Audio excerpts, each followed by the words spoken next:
Conceive, believe, achieve. Shut the f*** up. You're listening to Believe You Me with Michael the Count Bisping and Paul Felder. Recording the show, the Believe You Me podcast, episode God knows what, but UFC 315 review, lots to talk about there.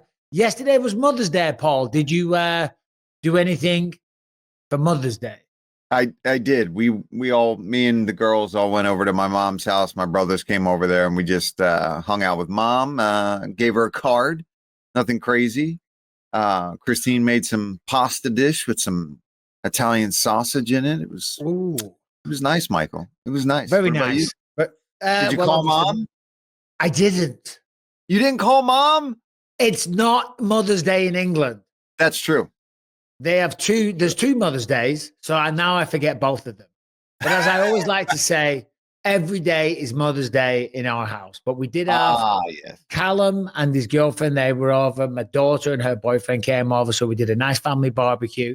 Of course, it was winter, so I had to spend the first 3 hours of the day cleaning up the yard because it's the first time we've used the barbecue since God knows how long. You know what I'm saying? So because Rebecca feeds these animals every day, birds and crows and bloody squirrels and all kinds of shit. All over the barbecue. Bird shit, squirrel shit, stuff everywhere. I'm power washing everywhere. Honestly, I looked like I'd just come out of a sewage dump by the end of it, but everything was clean and tidy just in time for everyone coming over. We sat round, we had a nice barbecue. Might have undercooked the sausages though. Ooh. I was very annoyed. I did shrimp, chicken thighs, sausages. Oh. But the sausages, there was so much fat coming off the sausages. Flaming like just crazy. spiking up the flame, yeah. And then when we chopped into them, they were still pink in the middle. I was like, oh, they got to go back on. And that was it. Barbecue ruined. Jeez. You know. Did you double, triple click the tongs before you did it? Because that's, it's bad luck if you don't. Hey, that's the running joke. You always got to do a test. Always. Yeah. Because I pulled them out because I was sweating my ass off because it was like 95 degrees out there in the heat, toiling away in the yard like a good old fashioned guy. And I was like, I had a bit of a headache and I come in and I said, give me the tongs. And Rebecca goes, are you not going to give them a test? Tested away. These are working fine. Yeah. UFC 315 at the weekend. Anything else going on in your life before we get into the hardcore analysis and talk about the main event? Because that was sick. No, I mean, this weekend, I'm trying to be back on the clean, no drinking wagon, and dude, first pay-per-view in a while where I'm like, man, you know what would be good right now? A drink. Hey. While watching the pay-per-view, and I didn't. Why not? I didn't. But I did eat some chocolates that had some things in them, and that was fun. So that was fun to watch. You mean some marijuana in them? It wasn't marijuana. It doesn't sound like you, Paul. It was from nature. I see. It's a certain form of mushroom. Yeah, not the lion's mane kind, but the magic kind. And just a little bit, man, it does. It like spikes my mood, and I was in a good mood. My uncle came over with a buddy of his, which I wasn't anticipating necessarily, but we got through it. And it killed the vibe for you a little bit, did it? A little, maybe a little bit, but I rallied. Had a couple seltzers. What you're saying is that you were on a good one. Your buddy comes over with some kind of square that you're like, oh God, this is not what I expected. And then I wasn't ready to entertain. Let's put it that way. And it's the guy whose mom painted the portrait. Get the portrait out, Paul. Let's have a look. It's right here. It's right there. This is what Paul looked like on Saturday night after the Dude, you know what? It's funny. I was thinking I better not look at that painting while I'm doing what I'm doing right now. There he is. That's the look in your face. That's how I felt. All the way through UFC 15 when your buddy's friend is staring at you and Bilal's getting his ass kicked. There's Paul Felder's look. Oh, shit. And let's talk about that. Belal versus Jack. This has been doing the rounds, so it's not exactly an original thought. But all of this talk of Belal being a boring fighter has now got to stop. And I've seen lots of tweets saying the same stuff because that was a brilliant fight from start to finish. I tweeted, when you're retired, when you're done, when you look back on your career, those are the type of fights that you want to take part in. Those are the type of fights that make you proud as a fighter. That, yeah, okay, it would have been nice to win. But still, you went out there, you laid it all on the line, you entertained the crowd, you stood, he went toe-to-toe. Yeah, of course, he tried to wrestle, and he did get him down a couple of times, but it was a tremendous fight from both men. Oh, God, it was a freaking bloodbath battle. And, you know, I know Belal's definitely upset right now, right? He wanted to win that fight more than anything, but the fact that he was able to go out there and fight a 5-round fight like that with all the critics kind of saying all the BS about being boring and what's his name again and all this shit. And he goes out there and has a fight like that with Jack, who looked on point. Oh my God. Mm-hmm. I mean, his boxing in close, the elbows that he was throwing, and Belal was exhausted by the end. Both guys were feeling it. And the fact that he went to the dark places in that fight to be able to push through. And dude, he got him down in the 5th. It looked like he might be able to pull it off if he could have held him there, but credit to Jack Della Maddalena for being able to get back up again with that pace at that point in the fight, to be able to fight back. And then on top of that, be able to put the combos on him at the end of the fight. I mean, yeah, that was a great event. Jack was fantastic. That was such a good performance, and he leveled up so much from the last time we saw him against Gilbert Burns. But you know what? Just sticking on Belal for a second, you know what really impressed me? I'm not sure what round it was. It might have been round 3 or it might have been round 4. I think it was 3. He knew he was down the first 2 rounds, and he came out because his corner was screaming at him and trying to get him motivated. I think it was 3, might have been 4. And he comes out, and holy shit, it's like he was on fast forward with the effort, with just going forward, pushing the pace, getting in on him, going for takedowns. I was like, holy shit, this man has got some true fighting spirit. You know what I'm saying? And he gave it his best shot, but it just wasn't good enough. Jack Della Maddalena, the boxing was beautiful. The footwork, the takedown defense. Even when he did get taken down, he got back to his feet really technically. And then what I loved as well is that when he got back to his feet, straight away, he was on it. He didn't waste any time. Get up and just immediately on the attack.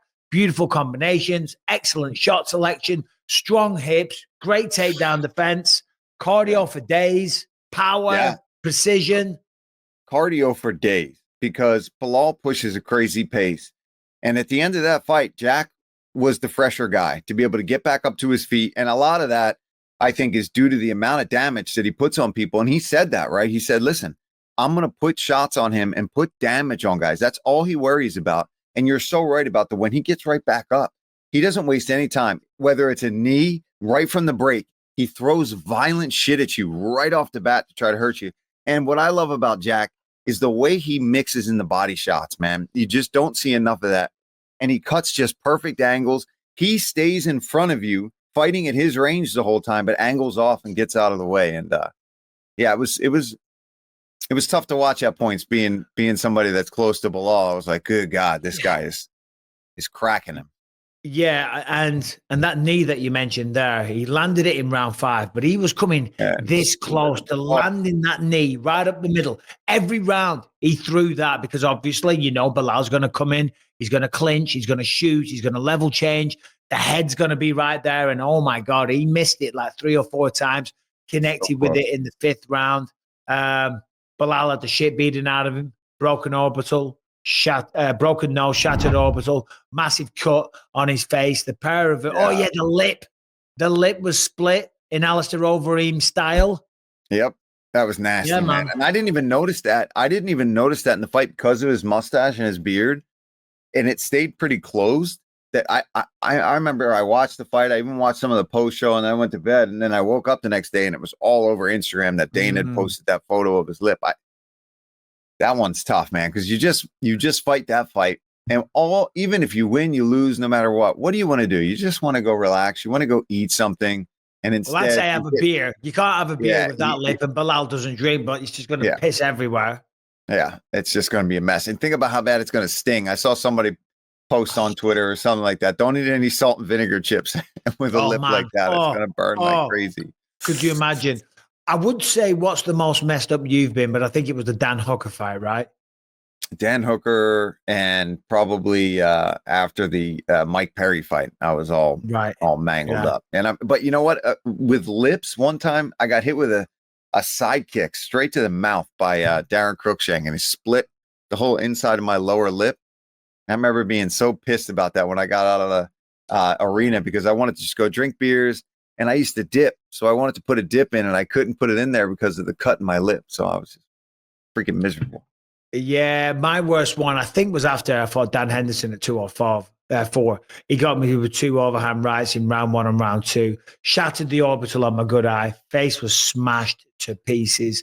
I never wanted to go to the hospital afterwards because they would find out about my bad eye. You know what I mean? So I was always think about that. I never, ever wanted to go to the hospital. After every fight, like when I fought Anderson Silva, I was a bit of a mess. Like, Mike, you got to go to the hospital and get checked out. I'm like, no, I'm fine. Because, I don't need some dickhead doctor. Yeah, like, this guy can't be doing this.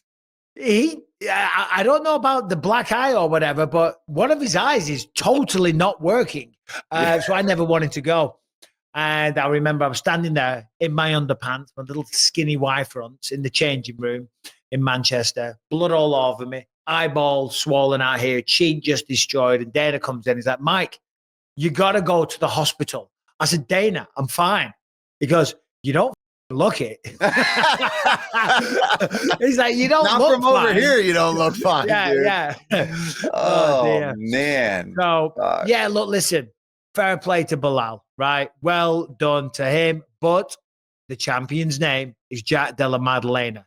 28 years old, only getting better, beautiful boxing, excellent takedown defense, does a lot of damage. He can take a shot as well because Belal landed some good shots as well. And now, as we know, we're getting a little bit of clarity. It's going to be, even though Dana wasn't at the post-fight presser, Islam's already tweeted, it's going to be Jack Della Maddalena versus Islam Makhachev. God knows when, maybe in Perth, maybe later this year in Perth. God knows when they do it, but that's going to be the fight. Now, if I'm Jack Della Maddalena, there is no better person to fight. If you're going to go up against Islam Makhachev, there's no better warm-up fight than Belal Muhammad. Great. You just went through the same camp already to win the belt. You just got to run it all back. Whatever you were doing, just continue to do more of that and start it now.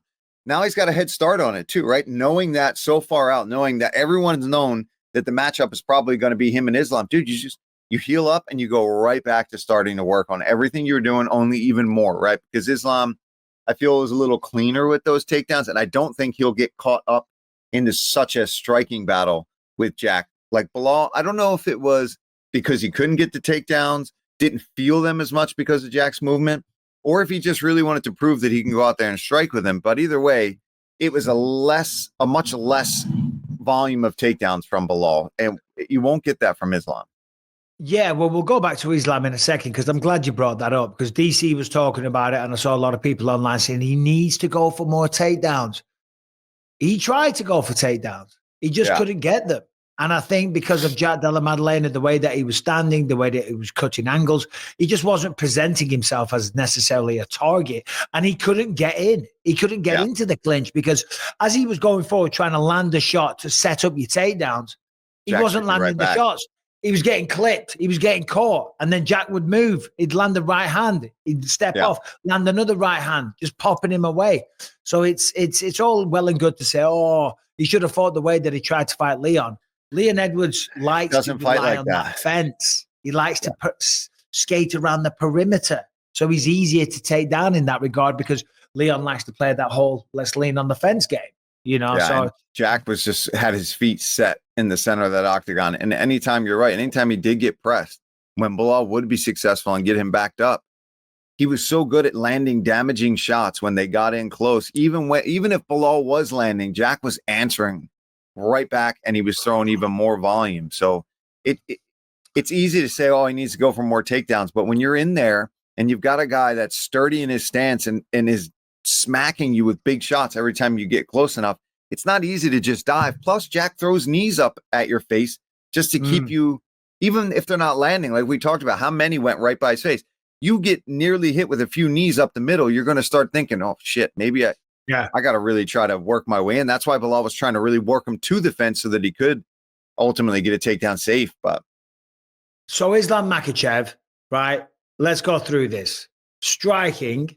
Who's got the better striking, Belal or Islam? Comparable? Average? I think it's comparable, although I think that Islam sticks to more of the basics, whereas Belal is really awkward in his approach, making him, I believe, a bit more difficult, honestly, to deal with on the feet. I think Islam's going to straight up, it's a more of a traditional kickboxing style that he brings. It's effective. He hits pretty hard, and he gets the job done with it. But I think Belal and the way he moves and throws his shots, I think I would say he's a little more it's not cleaner, but I think it's more difficult to deal with.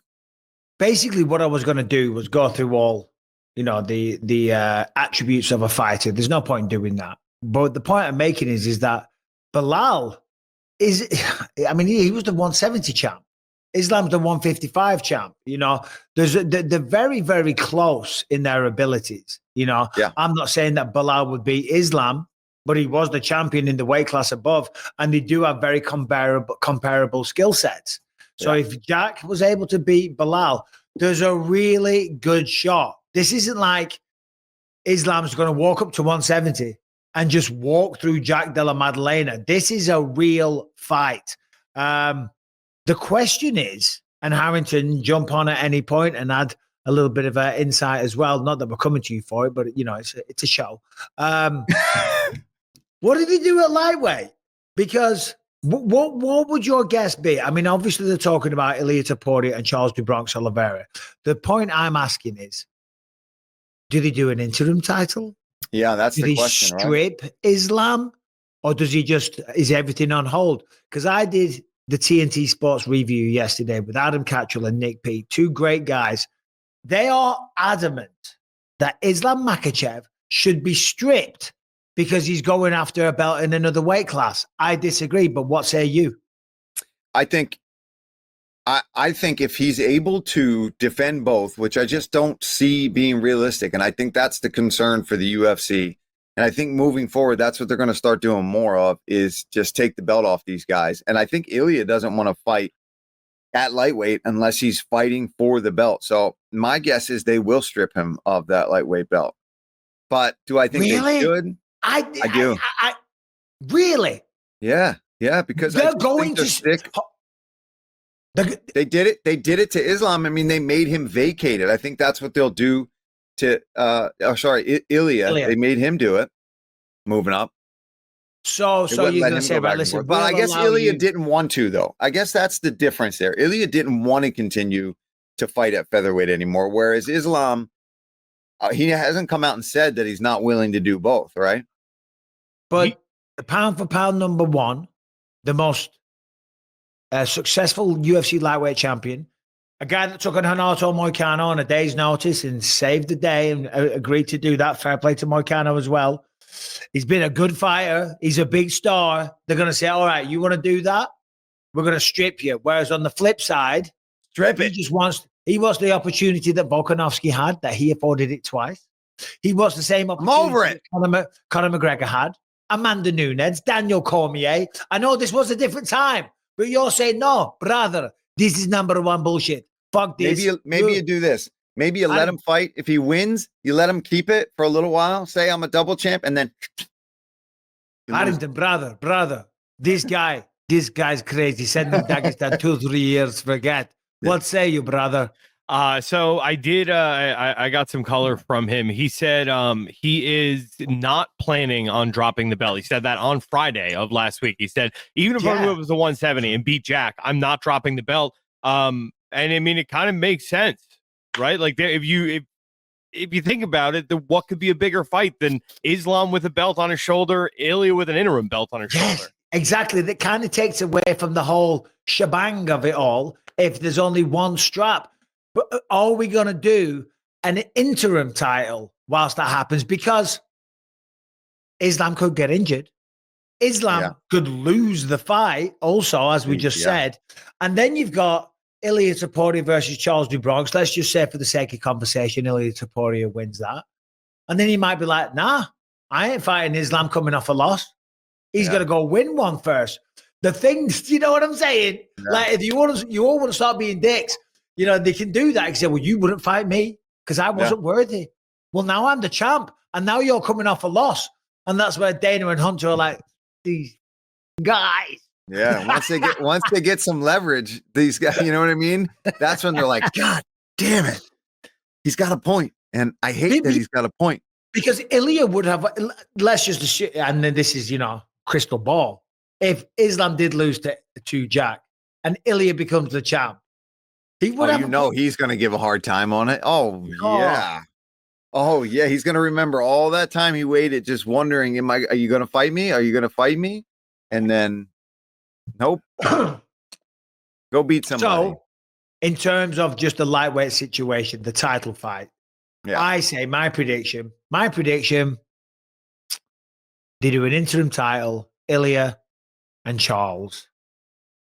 Islam still keeps the title, goes and fights Jack, and then them two fight. I think they'll just say beforehand, regardless of any situation, right? Yeah. If you fight for the interim belt, there's no bullshit.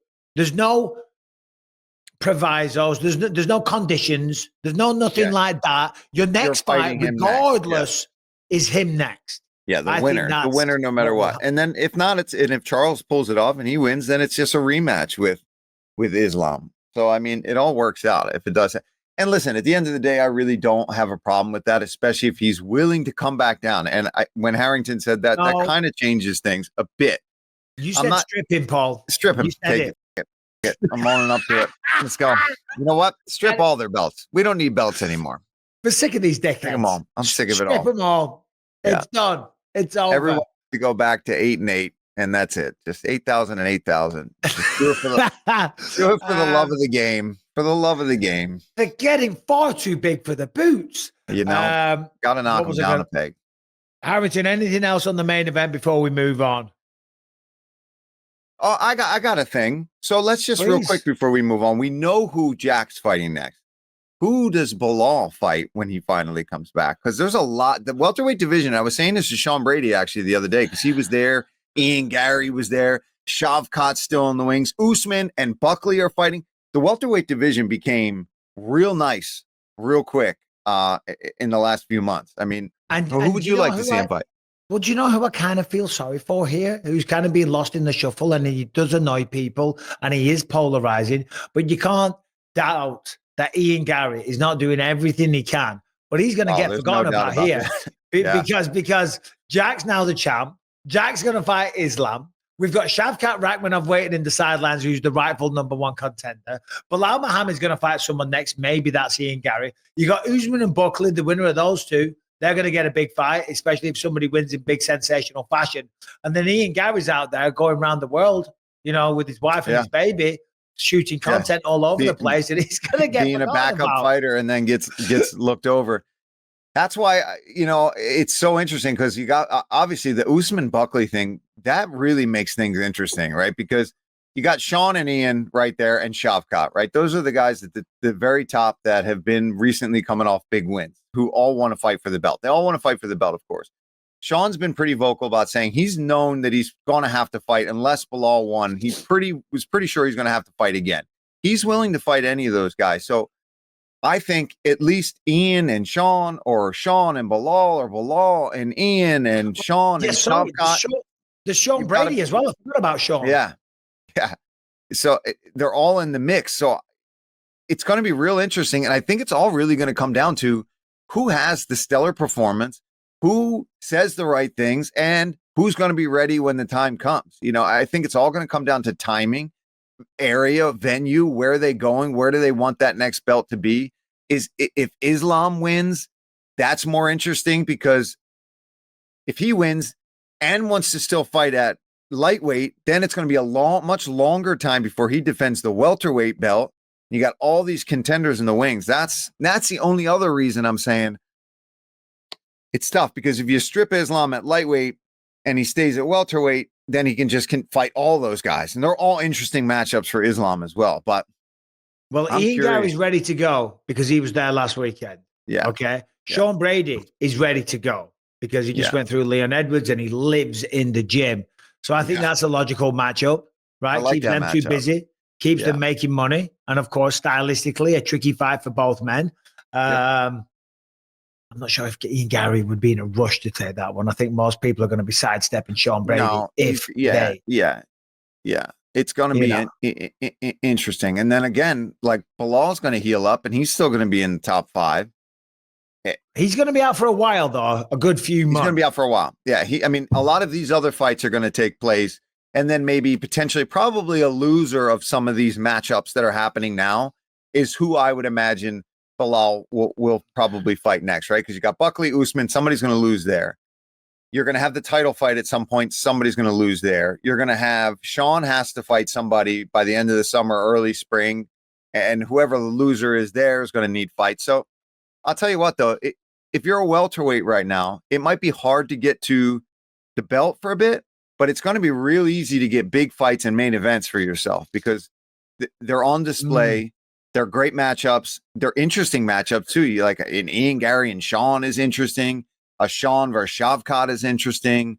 Buckley in the mix. If he beats Usman. I mean, he's going to be running his mouth as he should to be calling to also slide right in there and be fighting for the belt.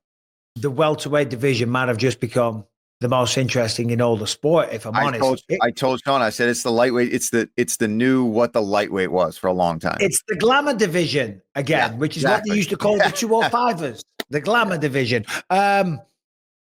Here's an interesting thought for you. I said this to Callum, and I was like, oh shit, no, I'll take that back when I was going to do a review on the fight. Did Belal Muhammad, Belal's not the champion anymore. So this sounds like a stupid statement to make, but I think you'll agree. I think Belal's stock went up even though he lost the fight. And that's what I texted him. Even and that's though one he's of the not the things champ. I said. Yeah. I said, bro, that was one of the best title fights that I have ever seen. You guys went for it to the max. You were both in shape. You both pushed the pace the entire time. You took insane damage. I 100% think that his stock went up. I don't think people are going to be, Belal's fighting somebody. I think, in fact, it's going to be like, okay. Hold on. What was that impression again? Do that again. It sounds like me when I wake up in the morning. I need a coffee. Sounded like me on Saturday night trying to get words out. Yeah. Listen. The public, I doubt he's going to get booed quite as much. Harrington, just jump on a second here. But yeah. I mean, you can't boo somebody like that. That was like, no, not after that fight, man. Not after he put that on the line like that to defend that belt at all costs, and it slipped away from him. But it was a close fight. You know, I know some people probably had a 4-1. Yeah, dude. You know, Rocky IV. He goes into Russia and they all boo him, but he puts on such a good fight. By the end, they love him. By the end, they love him. It's like, you know, Belal just did a 180, and maybe people in the comment section right now watching this are like, "Bro, you didn't win me over." Yeah, you might disagree. Yeah. All right, this episode is sponsored by Rocket Money, and Rocket Money is a personal finance app that helps you find and cancel your unwanted subscriptions, monitors your spending, and helps lower your bills so you can grow your savings. Listen, you know the deal. You're scrolling social media, you see an advert for something, maybe it's a streaming service, maybe it's some new version of artificial intelligence, and it has a free trial. Well, guess what? You sign up for it, and after the free trial expires, you are then charged month after month after month. The subscriptions are just there, but you are not using them. And I learned that 85% of people have at least one paid subscription going unused every single month. Thanks to Rocket Money, you can see all of your subscriptions right there in one place, and then you can cancel the ones that you are not using anymore. Also, Rocket Money's dashboard gives you a clear view of your expenses across all of your accounts. You can get alerts if bills increase, there's unusual spending activity, or if you're close to going over budget. The new goals feature automatically saves you money, so you don't have to think about it. Pay off credit card debt, put away money for a house, or just build your savings. Rocket Money makes it easy. Rocket Money will even try and negotiate lower bills for you. They automatically scan your bills to find opportunities to save, and then you can ask them to negotiate for you. They'll deal with customer service so you don't have to. Rocket Money has over 5 million users and has saved a total of $500 million in canceled subscriptions, saving members up to $740 a year when using all of the app's premium features. Cancel your unwanted subscriptions and reach your financial goals faster with Rocket Money. Go to rocketmoney.com/believe today. That's rocketmoney.com/believe. rocketmoney.com/believe. Harrington, anything else real quick before we move on to something else? No, I think that's just about it with the main event. But I mean, we're one fight into this card and we're a half hour into this show, so that should tell you how good of a fight it was. That's how good. Yeah, I mean, it warranted us really talking about it. We're gonna bully Harrington a little bit. Harrington, what's going on with the light situation, brother? What do you mean? You look good. You look good, man. Don't look so concerned. We're having a laugh. We're just teasing. Dude, when I set up my camera today, I'm like, "Ooh, it finally looks good. This is the first time it's ever looked good." And for you to jump down my throat immediately and be like, "God damn it, that stinks!" I look good today. I did not jump down your throat immediately. You just said we're half an hour into the show. That's like when I come on and I'm like a little tired, and Mike's like, "Oh, bro, you're looking rough. You feeling all right?" I'm like, No, bro. You looked tired last week. Paul. Oh my God. Well, last week was a nightmare. But hey, it was fun. It was fun. I just hate those 6 a.m. flights. My God, dude. And I think I'm on one leaving Vegas this weekend, Michael. I'm actually flying home Sunday morning, but the fights finish at 7 p.m. That's true. I should have got on a red eye. I'm going to book a flight out of there. There'll be a Frontier. Frontier are the only ones I can get on late. So I'll take the risk. I'll get abused. I'll get shit when I'm checking in. Yeah, well, sucks to be you, Paul Felder. But Mike, on a serious note, you do look a little washed out. You are a little Casper-friendly ghost-esque. It's all right, buddy. You shouldn't try to fix it right now. It'll only get worse. It'll give us a non-MMA, Hamilton. I see you've got a few interesting ones here. But what is this? Right, go on. Number one. Go on. Dude, I disagree. I woke up to this morning. It was the biggest thing on X, formerly known as Twitter. It was all over Instagram. The internet has sparked some theories on an interaction. Pause it, Bri. Just go back to the start. Carry on, Hamilton. So French President Emmanuel Macron. He's meeting with Macron. Yeah. He's meeting with a German security advisor. And Starmer was there too. He's the guy who looked like he's dressed like for the club right here. He's wearing like some thick ass chain. I saw a longer version. Listen. We don't need the lowdown on exactly who everyone is. So it's the three of these guys hanging out. No, I'll take over. Going too slow. It's a couple of bros doing Michael. You know how they're not doing cocaine. Right, hold on. So the story is watch it. Press play, Brian. This right here is unmistakably a Coke spoon. Unmistakably. And this baggie of white stuff, and look at his face. It's creatine, Brian. Wait. That is the universal face for holy shit. I just up. We just got caught. It's so obvious. Yeah. Whoa. So just there's Keir Starmer, and that's the only point that I think because Keir Starmer is the biggest nerd on planet Earth, and I'm sorry, I don't see these boys literally chopping it up over a few lines whilst they're just meeting around and deciding how they can the rest of the free world. Hey man, J. Edgar Hoover was not nice to the trans community, and yet he was one of them. So I'm just saying, like, sometimes people are just lashing out so they can hide their own proclivities. Play the whole thing from the beginning because I watched this, and when I see the reaction, I mean, he does look like a naughty schoolboy that's like, oh my God. Look at that, Michael. Hiding it under his elbow, and then that dude scooped up the spoon. And Starmer looks a little like suspicious as well. Everyone just got caught. So that's what I said. That's what I was showing it to Rebecca. And she's like, Michael, that's clearly a piece of tissue. And I'm like, maybe it is. Maybe you can zoom in on it, Bri. But why would you hide a piece of tissue? Yeah, exactly. I blew my nose.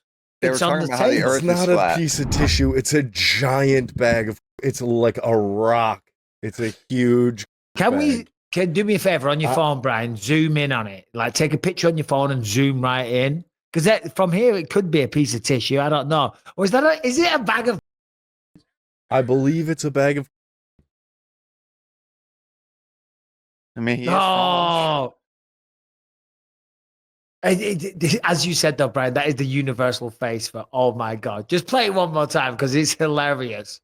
I mean, and he grabs that guy's arm. This guy's like, "Oh my God! He just left that the there." way he snags it. You don't snag up your tissue like his that. Elbow, like, come on, dude, you got caught. And Starmer looks a bit like, oh, God. Who stepped into the room? Like, why did they walk in, and what happened here? And they are all very like, just act natural. Just act natural. Look, no one's talking. Hold your arms, guys. Do. And who's filming it? It seems there's other people. I don't know. I'm not thinking that these guys are great guys or anything like that. I'm not convinced about that. It's fun to think it is. I would love to believe it. But I don't know, man. I'm not convinced. Let us know what you think in the chat or on the Discord. You could become a member of the channel, and then you link your Discord account to the YouTube page. You go to settings, you go to integrations, and you'll sort it out there. I promise. Stop yelling at me on Twitter. I see that, Brian. I see them yelling at you on Twitter. I see your interactions. I was in there, by the way, for the last two fights tonight, hanging out with one believer. The two of us watched the last two fights together. It was a good time. You guys got to come hang next time. I got to do that. I got to do that. It might keep me awake here on the East Coast trying to watch these pay-per-views until 2 a.m. No, well, it's a tough life. I need to be. You know what I need to do, Michael?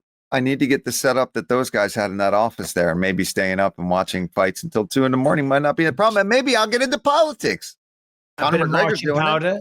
Well, listen, you do get into politics. I don't know if you've ever had that stuff, but you end up talking about all kinds of shit. Oh, yeah. You start putting all the world's problems correct. You start righting all the ships, all the wrongs. You start having a lot of creative thoughts. That's what those guys are doing. They're chopping it up. They're like, how do we fix this? They ran. You know what it was? I heard a rumor. They just ran out of coffee.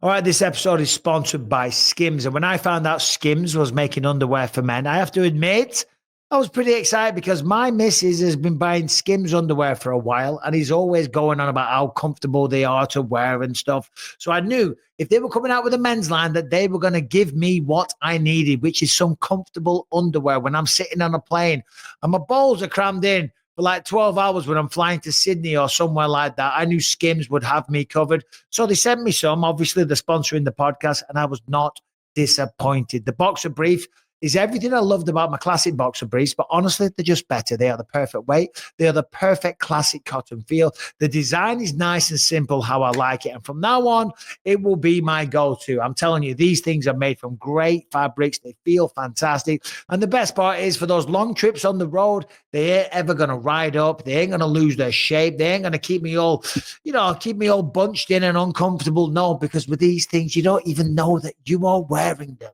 They are very, very comfortable. Shop Skims Men at skims.com and Skims stores. Let them know that we sent you. After you place an order, select podcast in the survey and select our show in the drop-down menu that follows. Skims is the official underwear partner of the NBA, WNBA, and USA basketball. So as I say, shop Skims Men at skims.com and Skims stores. Should we talk about the co-main event?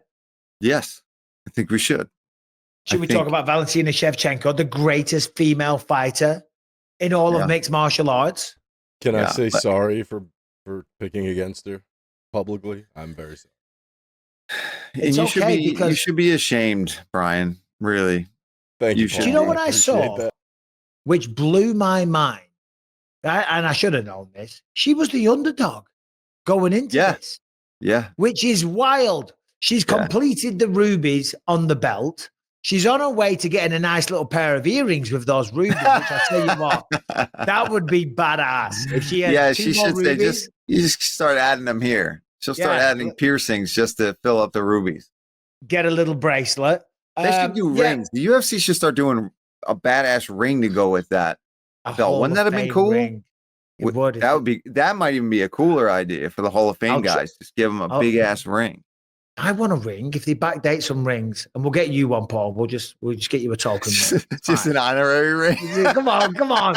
I can't show the ring off on the podcast. We gotta get one for Paul. A participation ring. And you never know. Maybe you and Dan Hooker go in one day for your fight. Podcast win. Podcast there win. you go. Clearly, that's the way I'm in. So Manon was the favorite, and I thought that was crazy. And then I saw her when she walked in the ring. Holy shit! She looked massive. Huge. She was ripped. She looked mean as hell, and I was like, "Oh shit!" Because I'd just done like a quick YouTube short right before it started. I'm like, "This is crazy." Shevchenko's the underdog, and then I saw them walk in. I'm like, "Shevchenko's about to get her ass kicked." Holy shit! I thought the same exact thing when they actually got in there and they were facing off. I was like, "Oh my god!"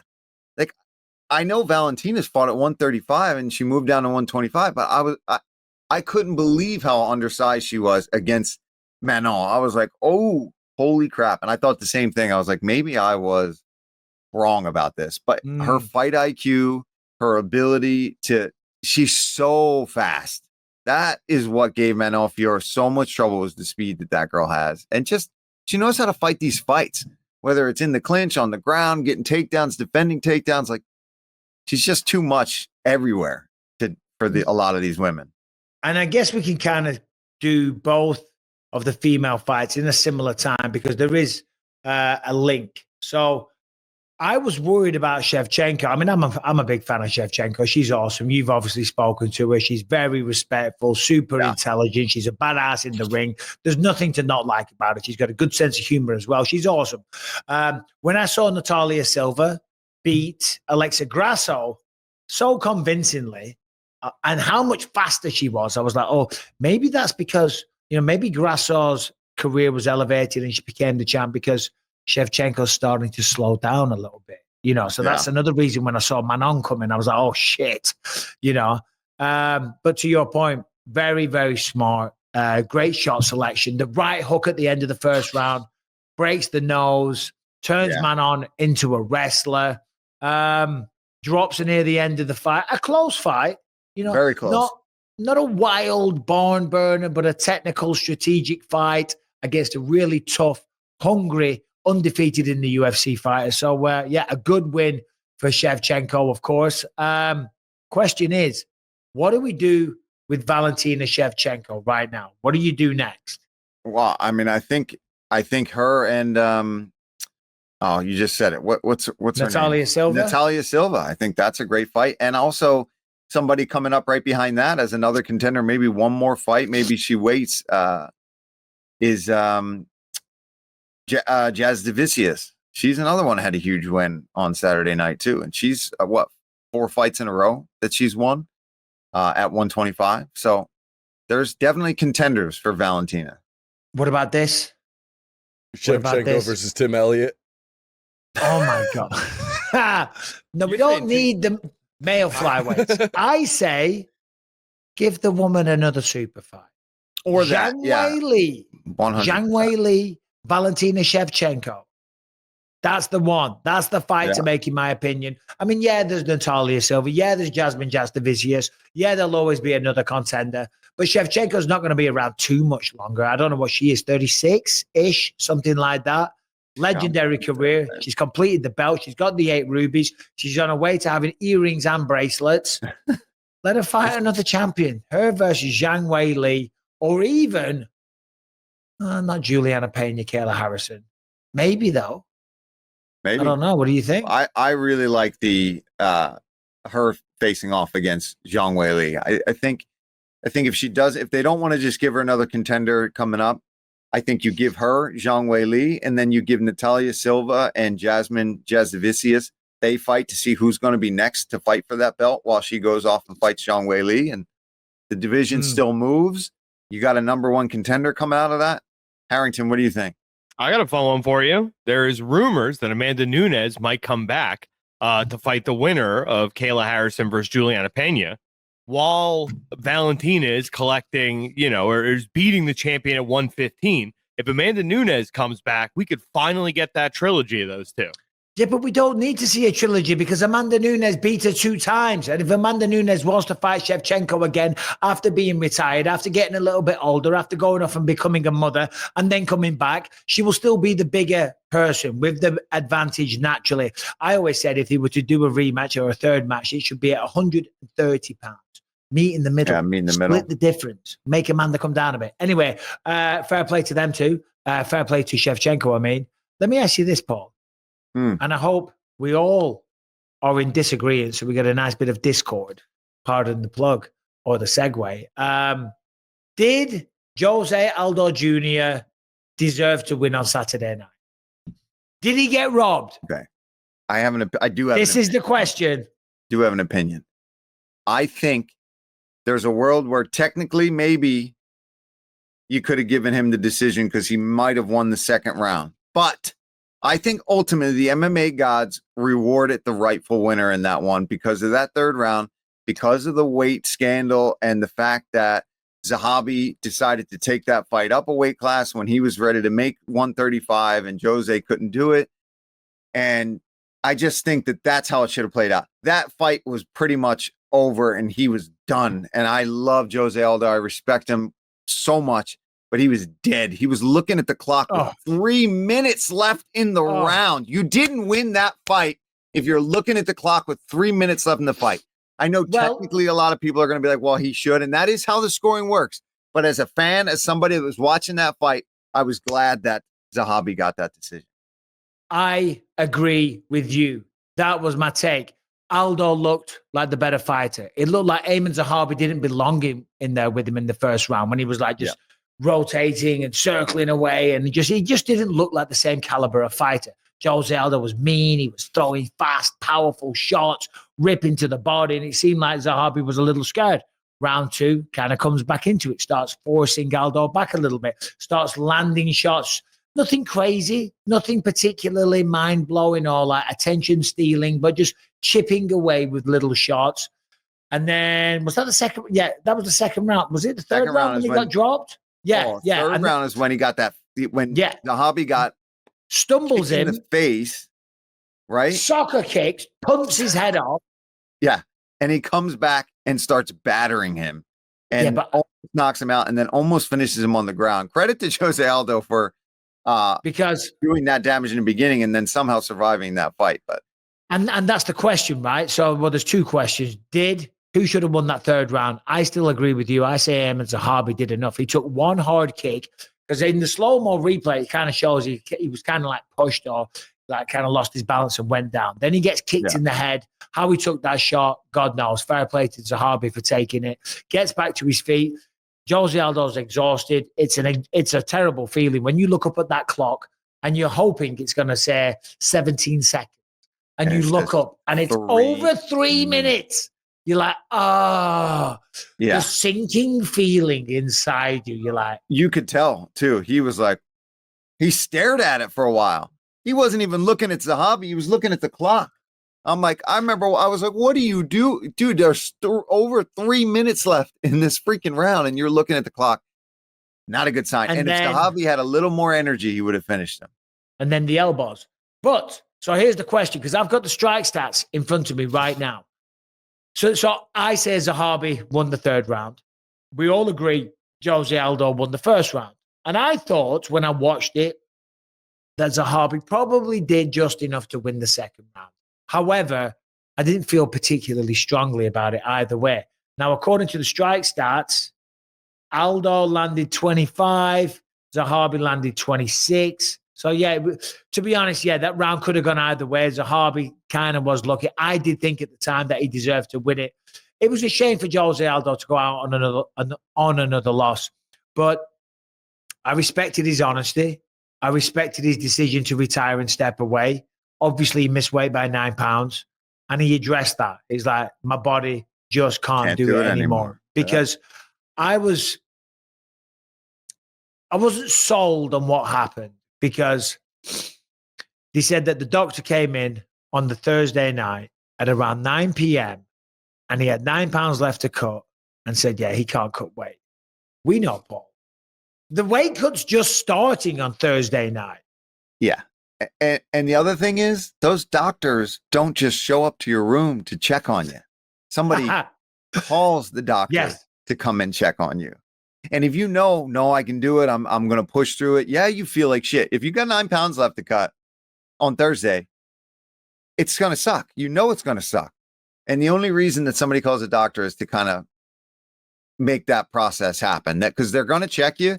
And if any medical doctor sees you in the state that 99% of us are on Thursday night leading into a Friday morning weigh-in, yeah, you're not very fit to fight at that point. Yeah, I mean, because as you say, the doctors don't just happen to go, ooh, I know. Let's go check on Jose. Yeah. Let's just swing by his room and see how he's doing. They don't do that. We avoid the doctors like the plague, you know? Yeah. Because like before every fight, you got to do the physical. I've spoke about it many times about, you know, my eye stuff, but you don't like when you've got a knee injury, you know, sometimes they make you do like a quick physical, don't they? Right. Can you do 10 body weight squats? Yeah. Can you do a push-up? Can you do this? And you're like, shit, I can't do a squat. My knee is killing. And if they see it, they'll pull you from the bloody fight. Some jobs with doctors anyway. Did you have any close calls, Paul, like that? Well, right after the weigh-in, when I fought RDA, they were checking me, and they were really because I was in rough shape. I was just laying on the cold floor in the apex, just soaking in the coolness on the floor because it was like ice cold, and I was sitting there, and they could just tell I had my feet up on the chair in front of me and could barely walk around, and they were following me around. And I actually did end up sneaking off after the weigh-ins before they checked me. And I was talking to Ian, my nutritionist. I was like, dude, I'm going to throw up. I was like, I'm going to throw up right after I made weight and started trying to hydrate. And I was puking in the room that they do stitches in the apex. And then I walked back out and had to do blood pressure and all that kind of stuff. And the doctor told me straight up, he's like, we're going to be keeping an eye on you for the rest of the time that you're walking around in here and making sure that you're okay. I was like, oh, I'm good. No, I'm just a little dehydrated. A little dehydrated. I know. It's so stressful. And then you've got to fight the next day as well. But that is it. That is the end of the run for Jose Aldo. It's a shame to see a legend like that go out on 2 losses, but that's the game. That's the sport. Game. That's what it does. It chews you up. It spits you out, you know. Yeah. And even the legends like Jose Aldo don't get treated any differently. No, and he's only had to fight the up and coming contenders of the whole division. You know, he's not getting easy super fights with other big, huge names. You know, he's getting Zahabi, who's on a win streak. He's getting Bautista, who's on a win streak. He even got Gutierrez? Was that who he fought? Anyway, he's getting all these young guys that are on the come up and using his name to propel themselves. But when you come back out of retirement and he left, got into the Hall of Fame and decided he had more left. And do you think he would, let's say he got that decision and he gets the win. Does he still retire? I think so. Because the fact that he called the doctor up, because I think, Harrington, you put these tweets in there. I think he alluded in his tweet that it was the weight cut. That's when he just realized he couldn't do this anymore, because obviously fighting, as you know, is extremely physical, but the mental stress of it all, it's very, very stressful, you know. What did he actually say in his tweet? He said, this may be my last time inside the octagon. Harrington, I just wanted you to jump in and give like your quick review on it. Over the past few years, I rekindled the dream of becoming a champion once again. I trained hard as I always did. Yeah, it doesn't matter. But he was talking about just the stress of it all. You know what I'm saying? The stress, obviously, the physical side of it. So you can only do it for so long. The man's been a legend for I don't know. When did he make his WEC debut? A long time years ago. Old. Yeah. He was like 20. So. You know, it's funny. They had Rory McDonald, I think, as a guest fighter doing some interviews for the fans before the weigh-ins, and people were asking him, "Oh, you ever think about coming back?" And he said, "Yeah, I think about it all the time." He's like, and then I think about everything that I've got to go through, and he's just like, I don't have that meanness, that nastiness in me anymore. Even though he's got the skills. I saw a clip of him sparring this one YouTube kid that goes around and he spars all the guys in their gyms and videotapes it, breaks it all down, good and bad of his stuff. But he was sparring with Rory McDonald. And he still looked, I mean, the skills are still there, but you just got to have that nastiness. You got to have that meanness in you. Same with me. Like when I wanted to come back, it's like, I just don't know if I want to go through all the whole grind of it still. I thought you were going to say that he was sparring some like YouTuber, like Sean. No, he was sparring a kid with actual like skills. I was going to say, did he do a Sean Strickland and just beat the shit out of him? He was trying to legit hurt that kid bad. I know. Trying to legit hurt that kid bad. Yeah, it's a fair play to Jose Aldo. Legendary career. It's such a shame for Jose that like the biggest moment of his career is him getting knocked out over Conor McGregor. When that shouldn't be the lasting memory. And I don't think it will be, but just, a lot of newer fans don't necessarily remember Jose Aldo from the WEC when he was just the scariest dude ever. He was the scariest dude ever. I remember when he was on top of the featherweight division, I remember thinking there's nobody that can beat this guy. And you know what though? Even though he lost that fight, let's talk about how good that mother effer's takedown defense still is at this point in the game. He has got to be the hardest guy in all of the UFC ever to take down to the mat. That's not even a wrestler. Yeah. He made that takedown defense, good Muay Thai. He made that a thing for strikers. It's like you just got to get so good at takedown defense. And I'll never forget when he was defending the takedown against Chad Mendes and then just turns around, boom, knee up the middle, knocks him out cold. Yeah, unreal, man. Unreal. That's when he was just the best. And you know what? Listen, I'm not one to sit here and glaze Conor McGregor, but that just shows how good McGregor was back then as well, because that was Jose in his prime. And Conor clipped him with that left hand. And no one saw that coming. He knocked him out in 13 seconds, man. It was unbelievable. It really was. Conor McGregor did share a video of Jose Aldo right after he announced his retirement. And pretty gracious considering Conor McGregor, so. What did he say? Happy retirement to the GOAT. Hey, boom, there it is. Fair play to Amos Harvey for taking that kick, though, once again.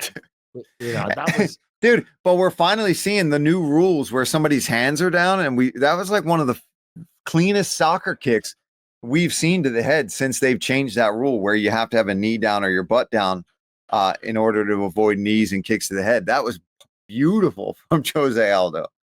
That was sick.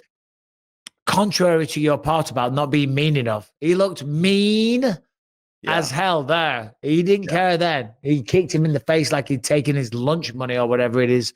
The expression he did something to his mom. You know what I mean? Boom. Yeah. You don't talk about my mom like Michael Chiesa would have done to Kevin Lee if he got hold of him that day. All right, today's episode is sponsored by Ridge Wallet. Okay, this right here, this thin, indiscreet, sleek-looking, stylish, futuristic, modern. That is a wallet, okay, which holds cash. It holds multiple cards. You put it in your pocket, you don't even see it, right? My old wallet, I'm not talking about how much cash I used to have, but the old wallet was big, it was bulky. You fill it with receipts. There's credit cards all over the place.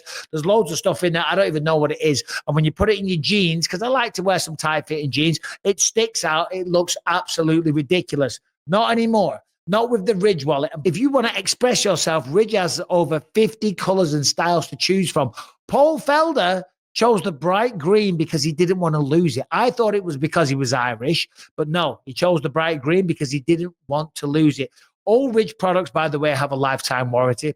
This is literally the last wallet that you're ever going to have to buy. Does it give you peace of mind knowing that all Ridge wallets have RFID blocking technology, keeping you safe from digital pickpocketers? Well, it should. By the way, Ridge has over 100,000 5-star reviews, and Ridge just isn't about wallets. They create premium everyday carry essentials like key cases, suitcases, and rings, all built with the same sleek, durable style. No matter what you pick, Ridge has free shipping and a 99-day risk-free trial and a lifetime warranty on all of their products. For a limited time, our listeners get 10% off at Ridge by using the code BELIEVE at checkout. Just head on over to ridge.com. Use the code BELIEVE and you are all set for a 10% discount. After you purchase, they will ask you where you heard about them. Please support our show and tell them that we sent you. Ridge.com. Code is BELIEVE for 10% off. All right. Okay. So that's Modestas Bukauskas beat Iwan Kutalaba. That was a crazy decision. 30-27 either way. But I don't want to shit on Modestas. He's a great guy. It was a good fight, and it was a close fight. We're judging, though. Yeah, when it goes both ways like that, it's always a little weird. It is. But What are we going to do? So that's it. UFC 315, but we got lots of other stuff to talk about. Should we do a quick non-MMA story before we get into some of the news? Because Harrington's got some pretty good stories in here. Harrington, give us one more. What have you got for us? Okay. So you gentlemen are both married. How long would you say it takes your wives to pick an outfit to go out for the day? Well, I will say this. A lot less than what it used to. Oh, okay. I like the look over the shoulder before you say that. It's like, she used to take a long time. And I like it that she takes less time. But it's like, you're still going to put in the same amount of effort. I'm joking, of course. Christine's, she's, it depends on what we're doing. Mike's right. Like if we're going out and she's actually taking her time, she takes a bit of time, but she's also pregnant right now, so I'll give her any kind of pass on taking too long. But no, she's not too bad. I think I'm lucky with that because sometimes I'm even the one that's just dragging my feet, putzing around the house, not getting ready. Forever to get ready. So I had the whole system down. If we were going out for dinner or whatever, I would just lie on the couch and chill and not get ready until the final moment. Because if I get ready and I'm ready to go and I'm like, come on, let's do this. Let's go, let's go, let's go. Whereas if I just wait for her to get ready and then because it takes me 2 minutes, jump in the shower, throw a bit of shampoo in my hair, stick a t-shirt on, pair of jeans, bosh, off we go. Good to go. Why do you ask, Harrington? Well, I asked because according to a Marks and Spencer study, it says women spend about 17 minutes each day deciding what to wear. That adds up to nearly 6 whole months of a person's lifetime. 17 minutes seems low. I was gonna say that doesn't sound a shocking amount. So imagine what it really is, because that's on average across, surveying how many people. So really, there's some women out there that are probably spending about a year to get ready. There's some women lying on that survey. That's what that tells me. 15 minutes. It's like my bullshit. Ass my daughter Ellie is very indecisive. She cannot decide what to wear. If she's got something coming up, you know what I mean? I'm like, Jesus Christ, Ellie, just pick something. Rebecca's pretty good like that. What are you like, Paul? Are you a bit of a see, if you're going out somewhere nice? I'm not really good at getting ready for that kind of stuff. Like I'm usually in, t-shirt, sweatpants, jeans, whatever. But when it comes to like getting ready to go out and I feel like I got to look nice, I'm the worst because I doubt everything I'm looking at. Oh, I look like shit in this. Oh, this doesn't fit right. Oh, because I'm almost OCD in particular about how my clothes fit me, which is why I'm always wearing the same damn things over and over again. Because once I find things that I like, I just want to wear it to death.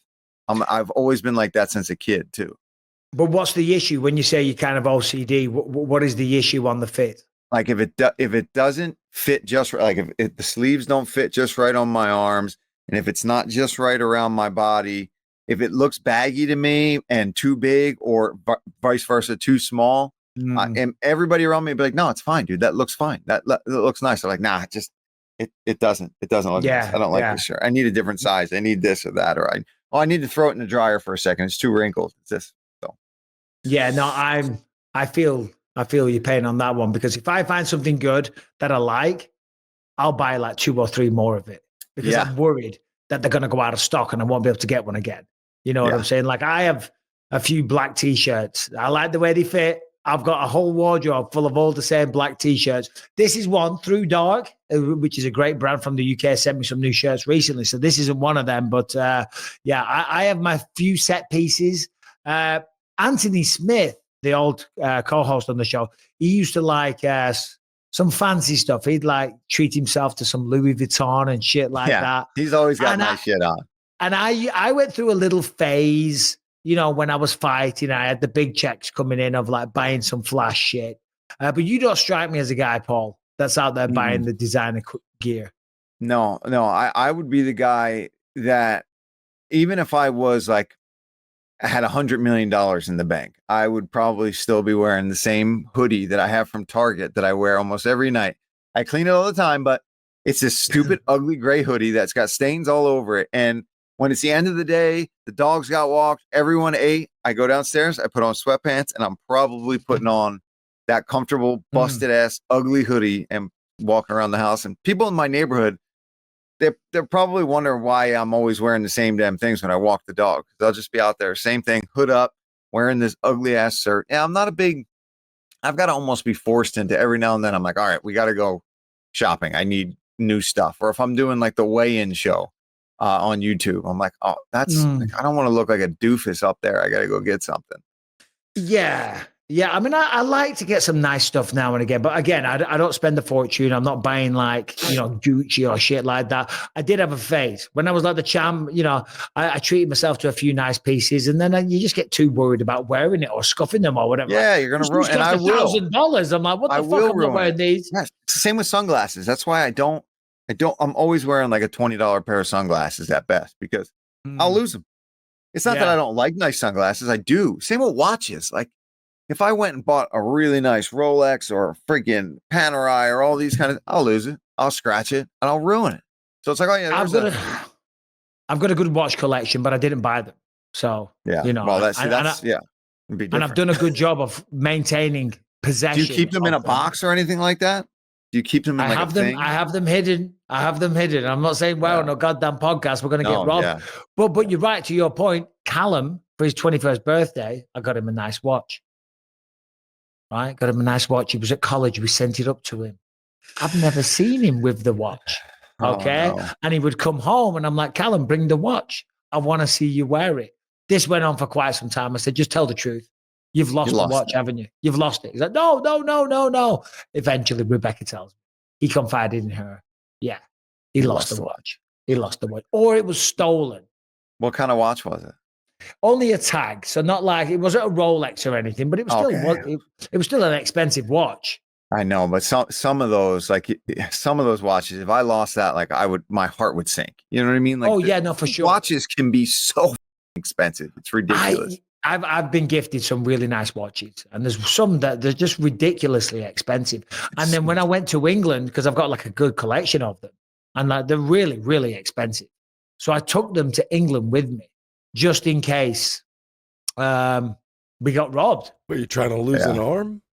No, but no, I just had them like in my suitcase and at my house and in my travel-on bag, because like if the house was empty and the house gets robbed and no one's there to defend, so I took them with me.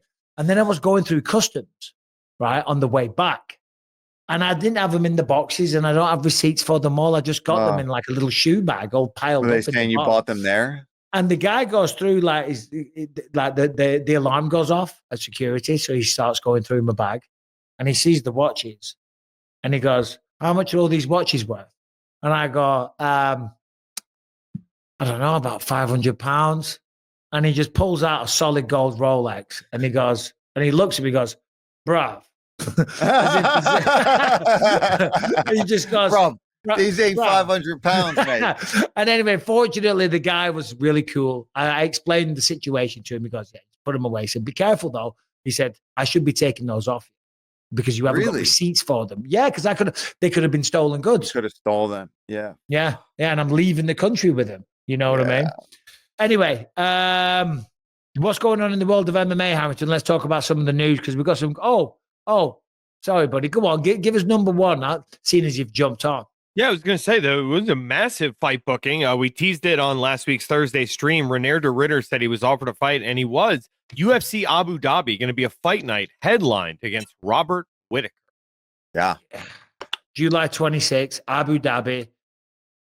I could not have more respect for Robert Whittaker for taking this fight because we know right now there's a lot of posturing. There's a lot of people talking about not wanting to fight below them in the rankings, and it's kind of causing a little, not stalemate, just a little delay and a little inactivity in the division and people being very protective of their ranking. Robert Whittaker has just said, screw it, I don't care. I know I can beat all of these guys. Maybe he can, maybe he can't. I'm not saying that, but that's his mentality. Reinier de Ritter doing big things, 3 big wins, 6'4", gigantic, great grappling. Robert Whittaker's like, yeah, sure, give me that guy. He might represent the same kind of skill set that Khamzat Chimaev has that just beat me, but I don't care. Give him me. I love it. I love it. And I love that he was saying he's got a fire lit under his ass ever since Volk got that belt back too. And man, we talk about it all the time. I love it when guys do this, when they're like, listen, whatever I got to do to prove that I want to be back into that spot to be fighting for that belt, whatever fights I got to win. Sure. It doesn't matter who. This guy's streaking. This guy's relevant. He's smart. This is a great time to get a guy like that. He probably thinks, okay, I'm not Bo Nickel. I'm not Gerald Mearshart, and I'm not Kevin Holland. I've got way more skills than all of those guys combined. I know I can go out there and I can perform against this guy. And he's fresh off 3 big wins and 3 big finishes, and everyone's talking about him. He goes and gets that win. Then the only way is up after that, right? He fights down to fight back up again. And Whitaker's just a workhorse and a guy that, again, nothing but respect for taking that fight. And I think I'm calling that fight in Abu Dhabi. So I'm glad that's the main event. Me and you both. Oh, hell yeah. Yeah. So. We'll be there. We'll be there. Let me just look here. Robert Whittaker is ranked, what is he, like 5 or 6 in the middleweight division? Let me see here. Yeah, he's 5. Ranked number 5. Renier de Ridder is now number 13. We're going to talk about Renier because of the stuff he's doing. He was on last week's show, but 3 wins in the UFC. Now he's fighting Robert Whittaker. A win over Robert Whittaker. That's a big if. But if he can get a win over Whittaker, holy shit. He's right there, man. He's literally right there, right in the mix. Because who's above Whittaker? Obviously, Hamzat. Is he still above Whittaker too? Yeah. Or has he dropped down? He's got to be. He's probably number 2 or 3. Israel Adesanya is now number 4 in the rankings. Isn't that wild? Crazy, man. And what's his name? Imavov is up there too. And these guys are all waiting around to see what the hell is going on. How is Sean Strickland still number 2? So Drickus is the champ. Imavov 1, Strickland 2, Hamzat 3, Izzy 4, Whittaker 5, Kyle Borhaio at 6. Yeah. Middleweight's getting spicy, getting interesting again. Yeah. Getting interesting. But there's a lot, and there's a lot of new blood there as well. Obviously, Whittaker's been around forever. Still a young man, though. Izzy, you got to think he's close to, I don't know what he's trying to do. He's training with, what's his face, Goggins. David Goggins. Yeah. So maybe he wants Strickland. He wants Strickland, is what he says. He wants a rematch with Strickland. Imavov still needs a fight. I know Kyle Borhaio, he's been complaining, right, that is it Imavov that wouldn't fight him, right? They wanted that fight necessarily to happen. So again, yeah, you're right. The middleweight division is definitely suffering from, like, hey, and then you get Whittaker who's like, I don't care. Who do you want me to fight? I'll fight this guy. Yeah, sure. That's great. We need more of that in the UFC. And I get it. We were fighters, and, you definitely always want to be fighting the best guy. You want to be fighting the guy above you. You want to be fighting the thing that's going to move you towards the belt. But ultimately, at the end of the day, the most important thing is you go out there, perform, and you win fights. And if you do that, they can't deny you for too long. I mean, sometimes you got to go on a crazy streak, but winning fights helps. Keep fighting, keep winning. Do it. You make money. That's the other thing. By the way, your job is to fight and make money, right? At the end of the day, we are fighting to make money. We're professional fighters. And when you get to number 5, 4, 3, 2, you're making good money to fight. You're not making anything if you're not getting in there with any of these guys. So it doesn't matter unless you're the champion of the world. You just fight whoever the hell they say. Maybe you chime in here and there and say, well, I was thinking maybe this guy. And they'll say, you yes can negotiate, or no. But you know how they are. If there's wiggle room, they'll give you wiggle room.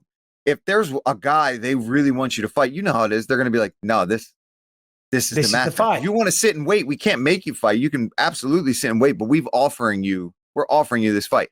And those people at home that know about, they have to give you a certain amount of fights.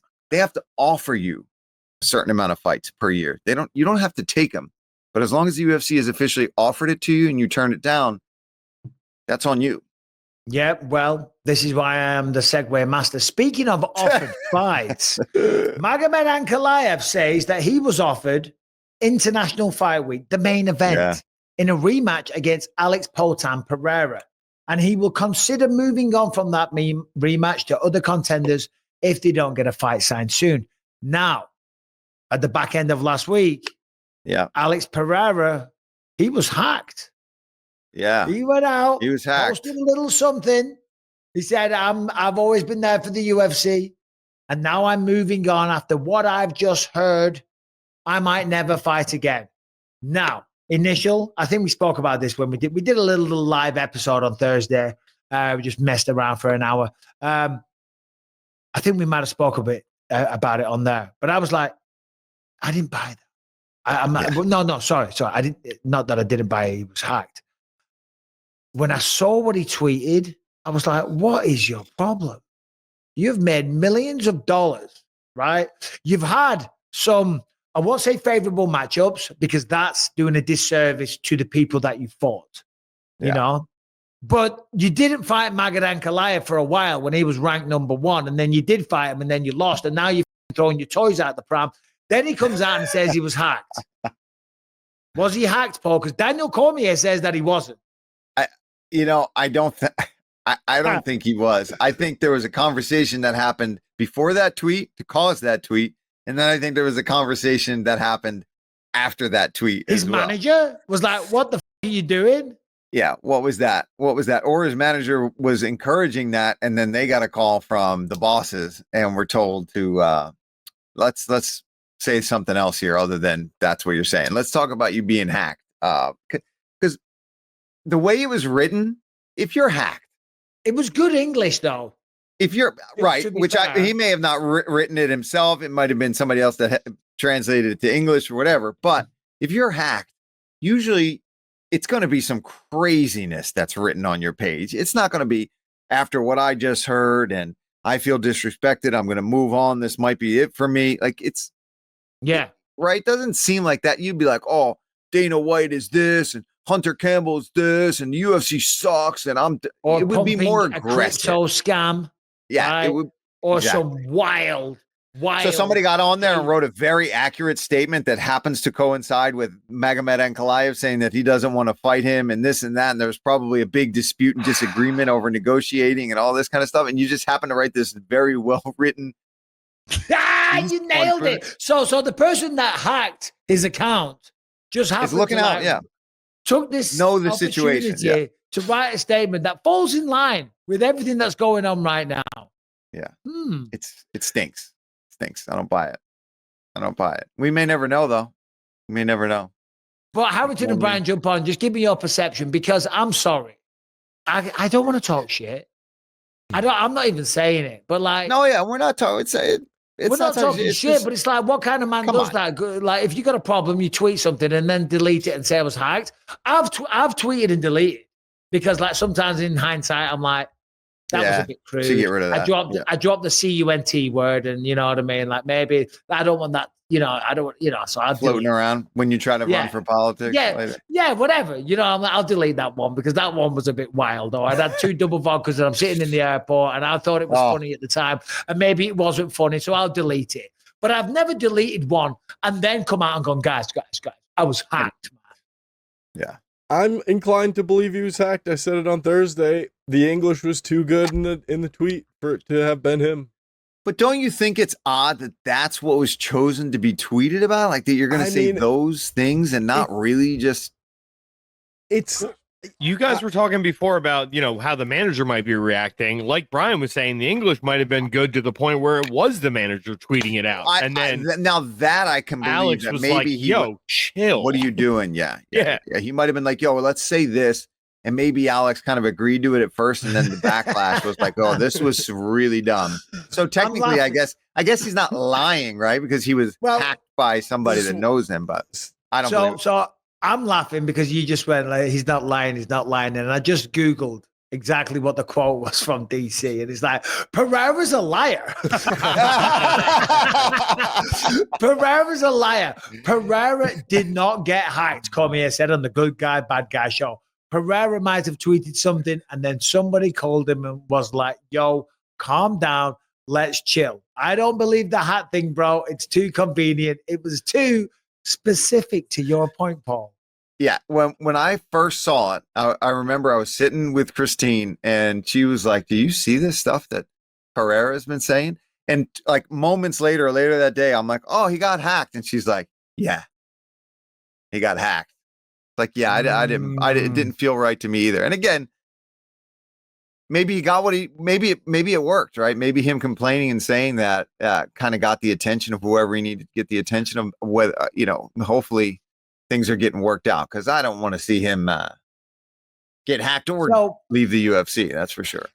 Well, I mean, listen, if we were to take the hacked tweet at face value, I didn't like it because it's like, what, you lose one fight and now all of a sudden you're going to throw your toys out the pram and retire. You don't want to get revenge. You don't want to fight the guy again. You don't want to have a go at reclaiming your belt. I just didn't like that side of it. However, talking about what Harrington put in the notes here, apparently Magomed Ankalaev says he was offered a fight against, said he was offered a fight for the main event of International Fight Week and said he would move on. Okay, if it's not Pereira, well, I mean, who's it going to be? Jan Blachowicz, a rematch? I don't think that's going to happen. Carlos Ulberg just beat Jan Blachowicz, by the way. Maybe the winner of Jamal versus Khalil, but that's not for a few weeks. That's not until next month. I don't see anybody else. We're way too close now. It's Carlos Ulberg. Yeah, I guess, but I don't think, with respect, Magomed Ankalaev versus Carlos Ulberg is the main event for International Fight Week. No, I just don't see that. And again, credit to Ulberg. He's on his way up and he's going to be there soon. Yeah. But that win, I just don't think that win over Blachowicz, I don't think you're ready necessarily to be taking on somebody like Ankalaev yet. I think you need another win or two and face these top guys a little bit more before you get that. And again, still give the fans more time to learn who he is and get behind him before you give him a spot like that. Bone of the herring. Well, I mean, Ilya did give International Fight Week as his next fight date. I can't imagine Ilya, the star level, at least that he thinks he is, him agreeing to fight on International Fight Week and not be the main event. Yeah. Okay, Harrington, stay on a second and just give us point number 5, because there's another story on here about Nate Diaz as well, so the two kind of link together, because I saw that and I was like, this fight ain't happening, but go ahead, please. So Tom Aspinall, he was on a show, I don't remember exactly what it was, but they were talking about the Jon Jones fight, and he said, actually, believe it or not, literally today, I'm going to talk to the UFC to figure out whether or not that fight is happening. So I guess Tom is going to know, pretty soon, and I would imagine we'll know soon after, once he gets the word. Yeah, and the other point that I'm talking about, and I'm not sure, I think there's a video. Put it on, please, Brian. Number 6.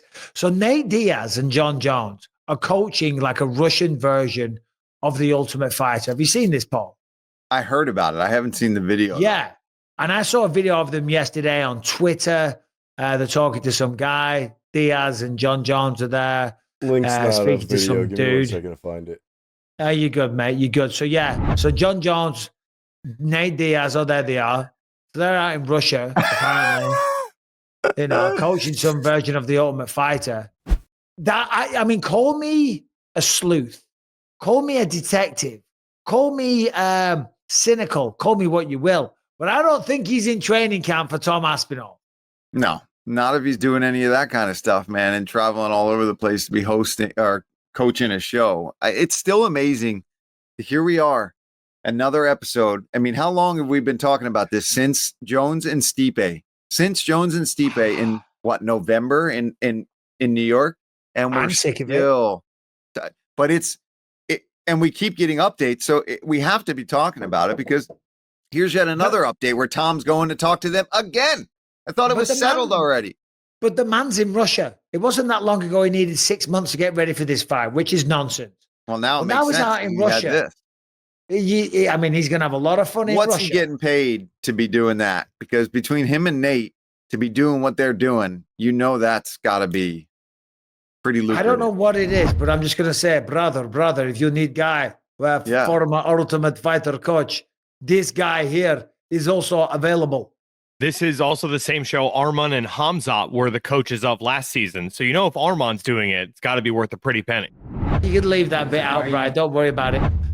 It's like Jon Jones is translating for Diaz at the beginning, because Diaz like explaining what he's saying.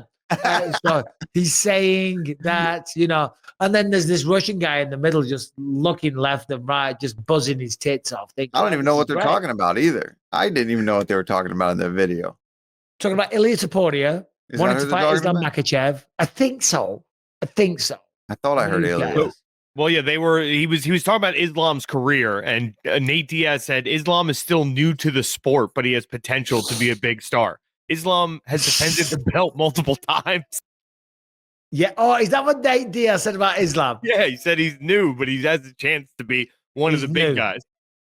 Yeah, he's pound defended for pound about number one. He's defended the belt 4 times. He's new though. He's new. Yeah, he's got potential. I mean, this little kid, he's coming up from Russia. You just never know. Such a Nate perspective on things. Yeah. He's got some work to do. I'm surprised you and Nate Diaz never fought, Paul. Was there ever I wanted to. That? Oh, I mean, I was always trying to get him. I was always trying to get Poirier. I would have loved to fight Nate. Never happened. And then he was gone. So it was like, okay, well, so much for that. But yeah, that would have been fun. I would have nothing but respect, but I would have tried to make it a leg kick fiasco in that fight. Yeah. I just don't know what to say about this whole Jon Jones, Tom Aspinall saga. It's just that there's nothing more to say. We've said it all. We've said it every time. We said he should be stripped. We said it will affect his legacy. We said we've fucking given every take possible. I'm just so exhausted with even talking about it. God knows how Tom feels. Yeah. Do you know what I mean? That. Just every day waiting to see if is this going to happen? Because you know how you want to start focusing on the next thing. You want to start getting ready for the next thing. It's been a long ass time that he hasn't fought, and now he's still sitting there not knowing what's going on and just having to hear all these us, other podcasts, other people constantly asking him, "What's going on? What's going on?" Well, I'm going to make a promise right now because I'm sure a lot of people on the podcast watching it are sick of us talking about it as well. So here's an official BYM pledge, and we're going to stick to this pledge, Paul, until we get rock solid breaking news, until Dana White does one of those videos, right? Announcing something in one way, shape, or form. We will not talk about it. Simple as that. My final prediction on it, though, is that it will go down. Madison Square Garden, November. That's my November. Yeah. That's my take. Yeah. All right, how about this one, guys? Alejandro Pantoja says he has absolutely no interest in moving up to 135 to chase double champion status. He says cementing his case as the GOAT at 125 is way more important to him. Go ahead, Paul. I love this, man. I saw this too, and I thought, wow, what a refreshing thing to see where a fighter who's a champion wants to absolutely just own his division and become the GOAT of that division and become one of the most dominant champions in his division. I get the double champ thing, of course, and there's big money in that and moving up and doing different belts, but there's also something to be said about, no, I'm a 125er and this is my division. Come and get it. I mean, I kind of love to hear that from him. And that's what they should be saying. Defend your division. Take out all contenders. You know, like George St. Pierre did back in the day. Yeah. Like Anderson Silva did back in the day. What was it? 11 or 12 defenses. Taking out literally everybody. This defending it once or twice and then wanting to move up to the next division. I mean, listen, just for everything you just said, it's sexy and there's money to be made. But it's also about trying to leverage and maximize your potential just in case you lose your belt down the line. And he's like, no, give me everyone in my weight class. Bearing in mind, Pantoja is not exactly the biggest guy, right? But the weight jump isn't the biggest. It's only 10 pounds, which for boxing is gigantic. But for MMA circles, it's not the biggest. But yeah, I like it. I mean, I'm looking at the rankings. He's beaten Royval, right? He's beaten Brandon Moreno, right? Are they one-on-one? No, he's I think he's beaten like Moreno every time. Yeah. Ultimate Fighter win and then 2 wins. Amir Albaz is at number 3. There's Kai Kara France. He's yet to fight him. Tatsuro Taira's at 5. So anyway, there's still a few more guys, you know, before we would even talk about that. So I like that. And Pantoja's great, man. I think he's awesome. Yeah, I like that. And you know, another thing too is whatever happened to, remember Anderson Silva would jump up to 205 just to get a fight. Yeah. Just to get a fight. Why? If you want to stay busy and not lose your belt, you can move up and go challenge it. And nowadays it's like, oh, if you're moving up, it's only for the belt. Like I love that he used to be like, yeah, fuck it, I'll fight. I'll fight honor. Sure. Remember he did, was it Stephen? No, it's Forrest Griffin. And then there was the other one as well. I think he beat Stefan at he did fight Stefan. Yeah. He did. He beat Stefan. He beat Forrest Griffin. And there was another one. It was like he caught the kick, one shot. Yes. Who was that guy? God, I've got to look it up. It's pissing me off. 5 points to whoever gets it first. Let me have a look. Anderson Silva wiki. Oh, come on. I know. I can picture exactly how the guy looked. I know who it was as well. He was real jacked. God. Real jacked looking dude. He was definitely on the sauce because it was about 2008. So he was juiced to the gills. It was Forrest Griffin. No, Patrick Cote. No, James Irvin. James Irvin. Yeah. 1 minute. Remember, 1 he second. split him wide open under the eye with that shot. I remember. And James Irvin was a nasty bastard, man. Yeah. Yeah. And he 1 moved minute. up and was like, clocked him in 1 minute. It's very fun if you. Come on. I was going to say it's very fun if you look through Anderson's Wikipedia page because it's a bunch of like greens for wins. And then in the notes section, it's like opponent tested positive for steroids, opponent tested positive for, and no matter what juice they were giving these guys, nobody could take it. Oh, yeah. So Stephan Bonner tested positive for Boldenone. Before that, he beat Chael Sonnen, who somehow didn't test positive, which is wild. He got through that one. They defended against Chael Sonnen. Sonnen tested positive for elevated testosterone levels. He beat Forrest Griffin. Griffin tested positive for illegal substances. Did he really? Yeah. Forrest Griffin tested positive for illegal substances. They must have hid that one. I don't remember that. I don't remember that. And he's not the type to be on the weed either, which was banned back then. James Irvin, of course, he tested positive for methadone. He tested positive for methadone and oxymorphone, whatever that is. Oxycontin. I don't know if it's the same thing. Methadone, which is like a heroin substitute. That's it now, though, I think, Harrington, for all the banned substances. And then, of course, Anderson Silva was like, if you can't beat them, join them. I'm going to take some too. Yeah, well, I'm going to do all the steroids. Maybe he was just passing those tests as opposed to these guys. He might have been on the same exact plan. Anderson Silva, I've spoken about this many times. I'm only saying this for your benefit, was the guy that I always wanted to fight. And it's one of my proudest fights. What was one guy to you, Paul, that you looked up to, that you admired, that you were a huge fan of, that you always wanted to fight? Maybe it did, maybe it didn't. No, I mean, well, as far as looked up to and have been a fan of too, I mean, Dustin is a guy that I always wanted to fight. Dustin Poirier, I feel like I had been trying to get that fight when I was in the thick of it for a while, and it just never panned out. And then, of course, Dan got that fight after I lost to him. So that was big. And Justin Gaethje, I'd say those two dudes were the guys that I was always trying to get, and it never played out. And that fight between Dan Hooker and Dustin Poirier as well. What a monster fight that was. Yeah. Gnarly. Harrington, give us one more news story and then we'll get to some questions, which, by the way, if you have one, send it into bympod@gmail.com. If you're watching this video, hit that like button because it helps with the algorithm. By the way, if you haven't subscribed, what the hell are you waiting for? Leave a comment as well. Let us know how much Harrington's pissing you off. Let Paul Felder know how tremendous his head of hair and beard is today. And just be honest and tell everyone how much of a dick you think I am. But by the way, remember, we got the Discord popping these days. We will be hanging out. We will be Discording to the max. We've also got merch. I saw the merch designs yesterday, sending feedback. There was a couple of changes. I was on there and I was like, why?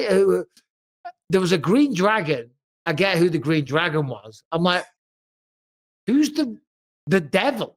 There was a red devil. It's like, well, you're from Manchester. I'm like, yeah, don't do that. They already called me a red devil and a cyclops already. We got to change that. But the merch is on the way soon as well. Harrington, give us one last story. Make it a good one, no pressure. So I think this one is kind of interesting. Kamaru Usman, he went on his pound for pound show and he was very respectful about Belal Muhammad. You know, you saw last week they had a lot of words in the media, a lot of talking. If we see each other at the event, we're going to need to be separated by security. He was super respectful. And the quote from him, he said, I don't prey on anyone's downfall. Why would I be happy that he lost? I haven't fought him yet. I'm not going to prey on anyone's downfall in any way, shape, form, or fashion. Of course. Yeah. I mean, he's not going to. I think Kamaru wouldn't want the downfall because he wanted to fight him himself. Kamaru's style matches up really well with Belal's style. I mean, they've got very similar styles, and you never know. Maybe you could say that Kamaru's a more polished version of Belal Muhammad. You know, obviously, they both had their times. Belal was a champ, but Kamaru was, he defended about 7 times, I think. Yeah.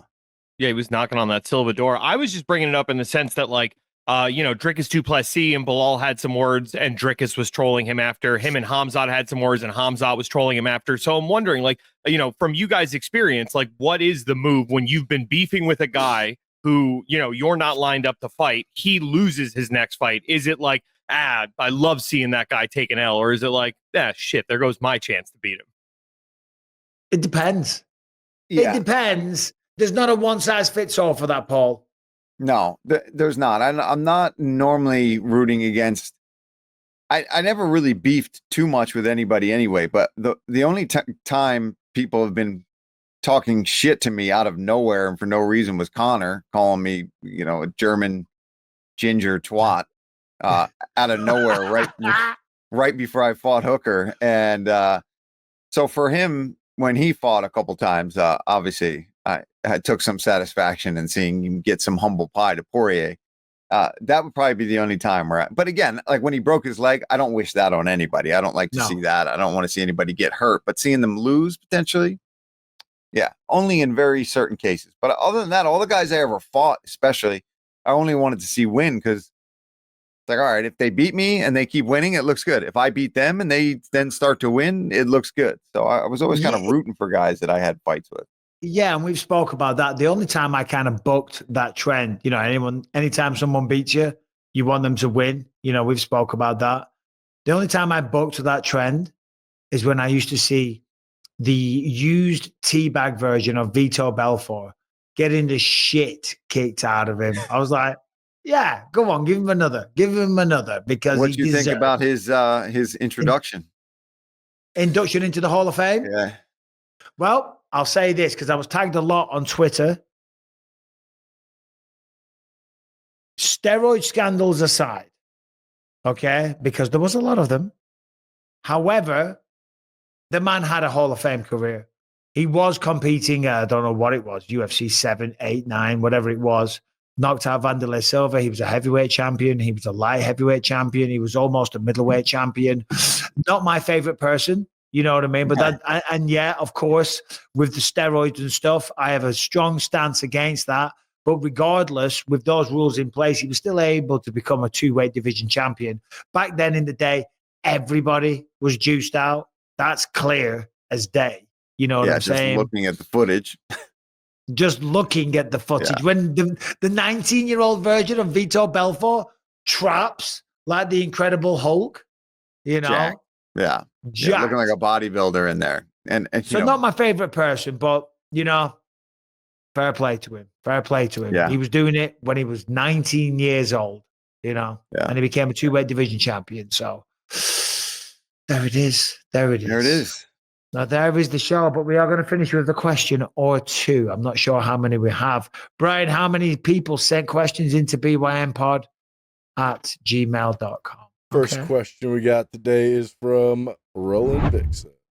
Oh, Roland. No way. Hold on. Pause it, Brian. Pause it. Let me just tell Paul. This guy's like legend in the question circle, Paul. Okay?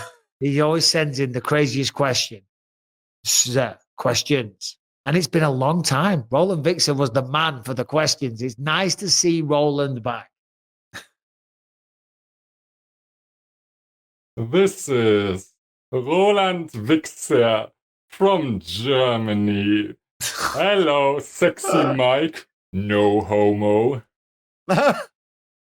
And sexy Paul.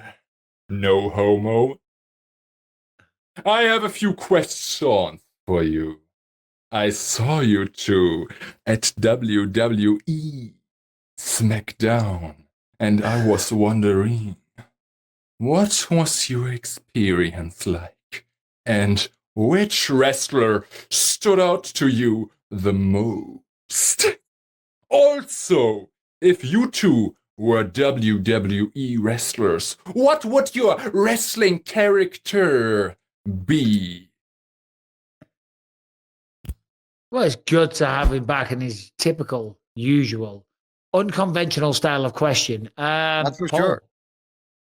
Well, my experience was it's entertaining and it's fun to have a night out with the guys, but I just feel lost in there when people are yelling certain things and stuff's going on, and it's just never really been my cup of tea, to be completely honest. It's never been my cup of tea. However, I did leave, and we spoke about this, and we won't spend too long on it. I left with a lot of admiration. I already had that admiration. You can see on the TV, the stuff that they do is very athletic, very physical. You know, I mean, some of the stuff off the top ropes and, you know, some of the hits were actually connecting because you could hear it and see it. And I was like, that didn't look like a fake. And if it was, they f***ed up. Do you know what I mean? He I'm sure that happens all the time, too. So, yeah, in terms of an evening out, the crowd were having a lot of fun. There was a lot of energy. I just don't know the storylines. I don't know the backstories or anything like that. So I didn't really care. But, Paul, if you were to be a WWE wrestler, I mean, I'm going to say yours and you say mine. Oh, all right. You would walk out as like, this sounds insulting. You'd have like what do you call them? The things. Suspenders. Yeah. You'd have a pair of them on with like a pair of slacks, pair of pants, and like a pair of shit kicking boots, bottle of whiskey, and like a little hat on. You know what I mean? That'd be good. Not like a little leprechaun. Like a big leprechaun. Well, thanks. A big leprechaun with a bottle of whiskey. I like the bottle of whiskey. That would be fun. For you, man, we'd have to go, you'd be like this kind of British gangster dude who, you know, kind of like a lock, stock, and two smoking barrels type of guy. Real Cockney with we put some some fake gold teeth or something like that. I thought you were going to say a real cock. No, well, you would be. You'd definitely be a heel. There's no doubt about it. You'd be a bad guy. I kind of like an eye patch, a cloak, you know, like bit of a medieval, play on the count. Yeah, exactly. Bit of Count Dracula's type stuff. Yeah. Brian, what else, buddy? We got a question here that is from a very desync Corey from Boston. Hey, BYM crew. Corey from Boston here, and I have 2 questions after last week's episode. 1, Paul, do you know any other card tricks? And 2, have you ever been distracted by anything in the middle of a fight? Take care. Card tricks, Paul? No, I definitely don't have any card tricks. I'm terrible at any kind of magic. Why is he bringing it up? Because I have cards. Because I had cards last week. Yeah, that was annoying. Yeah, and that's why I've been holding them every now and then, but I haven't been shuffling them. Yeah, I've just been. Yeah, I was like, what the hell is going on last week? I'm like, bro.